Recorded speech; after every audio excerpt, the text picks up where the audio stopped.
நேற்று வந்து ஒரு குளத்தில் போய் மீன் பிடிச்சோம். இன்றைக்கி வந்து இந்த ஒரு ஆறு மாதிரி இருக்குது. இதில் வந்து இந்த கொஞ்சம் நேரம் கழிச்சு ஒரு மதியம் போல் வந்து மீன் பிடிக்க போகிறோம். இப்போ வந்து காலையில் வந்து எங்களுக்கு கால்கள் வந்து வரும்போது பார்த்தோம், இந்த இடத்துல நிறைய மீன் கிடக்கு அந்த சைடு.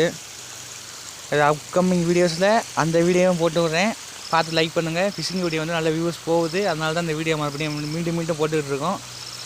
நேற்று ஒரு 4 மீன் பிடிச்சோம். இன்றைக்கி இந்த இடத்துல நிறையா மீன் கிடக்கு, கொஞ்சம் பெருசாக கிடக்கு, ஜிலேபி கெண்டை எல்லாம் கிடக்கு. அது அப்கமிங் வீடியோஸில் போடுறேன், பார்த்து பண்ணிவிடுங்க மக்களே.